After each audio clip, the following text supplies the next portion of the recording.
అందరికీ నమస్కారాలు. ఈరోజు మా కుటుంబంలో అందరికంటే పెద్దగా ఉండే జయకృష్ణ గారి సతీమణి పద్మావతి గారు చనిపోవడం చాలా బాధాకరం. ఇది కుటుంబానికే చాలా తీరని లోటు. నాకు పెళ్లిగా మునుపటి నుంచి జయకృష్ణ గారితో అదే మరిగా ఆవిడతో పరిచయం ఉండేది. మా పెళ్లి విషయంలో కూడా వీరే పెద్దగా ఉండి కూడా అన్నీ చూసుకున్నారు.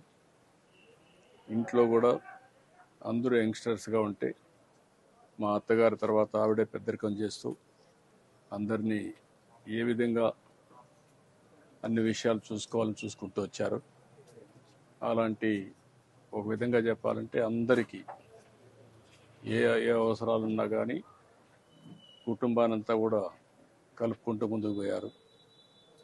ఇటీవల కాలంలో ఆవిడకి సుస్థి కావడం, అనారోగ్యం కావడం, దాంతో ఈరోజు తెల్లవారుతో చనిపోవడం చాలా బాధేస్తుంది.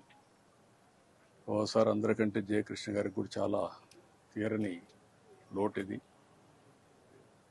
ఓసారి ఈ వయసులో ఇలాంటి రావడం చాలా బాధేస్తుంది. కానీ విధి. ఇలాంటి సమయంలో నా బావగారికి అయితే ప్రగాఢమైనటువంటి సంఘీభావాన్ని, సానుభూతి తెలియజేస్తూ దేవుడు ఆయనకి అన్ని విషయాల్లో ముందుండాలని కోరుకుంటున్నాను. నాకు ఈ కుటుంబంతో పరిచయం అయింది మొట్టమొదటిసారిగా ఈయన నాకు పరిచయం అయింది ఒక సినిమా ఎగ్జిబిటర్గా. నేను అప్పుడు సినిమాటోగ్రఫీ మినిస్టర్గా ఉంటే ఫస్ట్ టైం నా దగ్గరికి వచ్చేవారు. అక్కడి నుంచి పరిచయం, తర్వాత మా నాయకుడు అయినటువంటి మామగారు అయినటువంటి రమారావు గారిని కలవడం, అవన్నీ జరిగాయి. ఈయనే అన్ని విషయాల్లో ముందున్నారో చూశారు. అలాంటి వ్యక్తికి ఈరోజు రావడం చాలా బాధేస్తుంది. ఏదేమైనా మేమందరం అండగా ఉంటాం.